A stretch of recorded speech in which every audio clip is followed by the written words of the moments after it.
એક શાંત અને નાનકડા ગામમાં રમેશ નામનો એક ગરીબ ખેડૂત રહેતો હતો.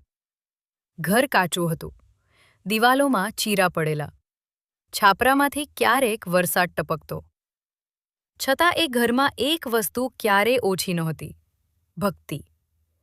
રમેશ અને તેની પત્ની સાવિત્રી બંને અખંડ શ્રદ્ધાથી ગોગા મહારાજનું નામ લેતા.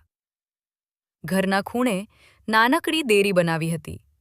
તેમાં માટીનો દીવો, થોડું ગોળ અને એક નાનું ચિત્ર મૂકેલું. દર સવાર રમેશ ઉઠતા જ પ્રથમ ગોગા મહારાજનું નામ લેતો, પછી જ પાણી પીતો.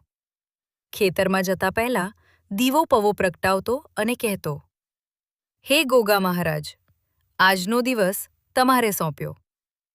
ગામમાં લોકો ઘણીવાર તેની મજાક ઉડાવતા, કહેતા, "ફક્ત નામ લેતા કશું નથી મળતું." પણ રમેશ હસીને કહેતો, "મહેનત હું કરું છું, ફળ આપનાર તો ગોગા મહારાજ છે." એક વર્ષ ભયાનક દુષ્કાળ પડ્યો. આકાશમાં વાદળો આવતા પણ વરસતા નહોતા. જમીન ચીરી ગઈ. ખેતરમાં વાવેલા બીજ સૂકાઈ ગયા. રમેશ રોજ આશા રાખતો કે આજ વરસાદ પડશે, પણ દિવસ પસાર થતા ગયા. ઘરમાં અનાજ ખૂટવા લાગ્યું, બાળકો રડતા. સાવિત્રી આંખોમાં આંસુ લઈને કહેતી, "હવે શું કરવું?" રમેશ બોલતો, "વિશ્વાસ રાખ, ગોગા મહારાજ આપણો હાથ નહીં છોડે." એક રાત્રે સ્થિતિ ખૂબ જ ખરાબ થઈ ગઈ. ઘરમાં માત્ર એક જ મુઠ્ઠી લોટ બાકી હતો. બાળકો ભૂખથી સૂઈ ગયા. રમેશ દેરી આગળ બેસી ગયો, દીવો પ્રગટાવ્યો. આંખોમાંથી આંસુ વહેવા લાગ્યા. તે બોલ્યો, "હે ગોગા મહારાજ, મેં કદી તમારી ભક્તિમાં કમી ન રાખી. આજે મારી પરીક્ષા છે, તો મને શક્તિ આપો. જો દયા હોય તો પરચો આપો." એ રાત્રે તેને અજોડ સ્વપ્ન આવ્યું. અંધકાર વચ્ચે અચાનક તેજ ફેલાયું. એક દિવ્ય ઘોડા પર સવાર, તેજસ્વી સ્વરૂપ દેખાયું. અવાજ આવ્યો, "ડરશો નહીં. કાલે સવાર ખેતરના દક્ષિણ ખૂણે જજો. ત્યાં તમારી આશા છુપાયેલી છે." સવાર પડતા જ રમેશ દોડી ખેતરમાં ગયો. મનમાં ધબકારો વધતો. દક્ષિણ ખૂણે પહોંચ્યો તો જમીન થોડું ધસી ગયેલી દેખાઈ. તેણે કાંતા વડે ખોદવાનું શરૂ કર્યું. થોડી વારમાં કાંતા કંઈ વસ્તુ સાથે અથડાયો. માટી સાફ કરતા એક જૂનો પિત્તળનો ઘડો દેખાયો. હાથ કંપતા હતા. ઘડો ખોલ્યો તો અંદર સોનાના સિક્કા અને ચાંદીના દાગીના હતા. રમેશની આંખોમાંથી આંસુ વરસવા લાગ્યા. તે જમીન પર નમી ગયો અને બોલ્યો, "જય ગોગા મહારાજ, આ તમારો પરચો છે." તે દોડી ઘરે આવ્યો.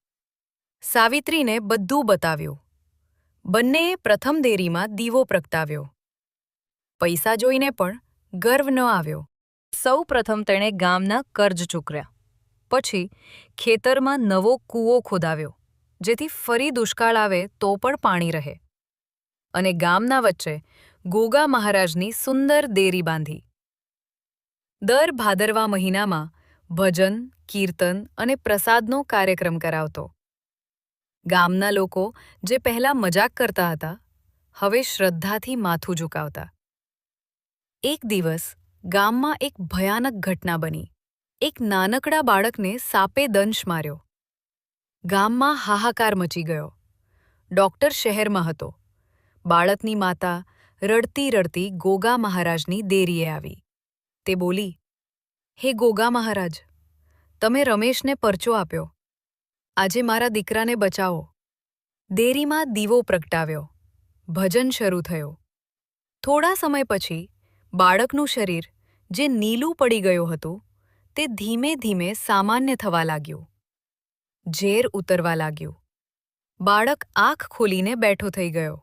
આ ઘટના જોઈ આખું ગામ આશ્ચર્યમાં પડી ગયો. સૌએ એક સાથે જયકારો લગાવ્યો, "જય ગોગા મહારાજ!" તે દિવસથી ગામમાં કોઈ મુશ્કેલી આવે તો સૌ પહેલાં ગોગા મહારાજનું નામ લેવાય. રમેશની અડગ શ્રદ્ધાએ માત્ર તેની જ નહીં, આખા ગામની કિસ્મત બદલી નાખી. રાત્રિનો અંધકાર ધીમે ધીમે ઓસરતો ગયો. ગામના ખેતરો પર શીતળ પવન ફરી વળ્યો. સવારના કિરણો ધરતીને સ્પર્શતા હતા. એ જ સમયે ભક્તો ફરી એકવાર જય ગોગા મહારાજના જયઘોષ સાથે મંદિરે ભેગા થયા. ગઈકાલે જે ચમત્કાર થયો હતો એની ચર્ચા દરેક ઘરમાં થતી હતી. જે ઘરમાં દુઃખ હતું ત્યાં આશાનો દીવો પ્રગટ્યો હતો. એ જ સમયે એ ગરીબ ખેડૂત જેને ગોગા મહારાજે પરચો આપ્યો હતો ફરી મંદિરે માથું ટેકવા આવ્યો. તેની આંખોમાં આંસુ હતા, પણ એ દુઃખના નહીં, આનંદના હતા. ગઈકાલે જે સંતાન મરણ સમાન પથારી પર પડેલું એ આજે પોતાના પગે ઊભું હતું. ગામ લોકો આશ્ચર્યમાં પડી ગયા. બધાએ એક સ્વરે બોલ્યા, "આ તો ગોગા મહારાજનો પરચો છે." ખેડૂતે હાથ જોડીને પ્રાર્થના કરી, "હે ગોગા મહારાજ, તમારો ઉપકાર જીવનભર નહીં ભૂલું. મારી શ્રદ્ધાની લાજ રાખી." એ સમયે મંદિરમાંથી અચાનક ધૂપની સુગંધ વધુ ફેલાઈ.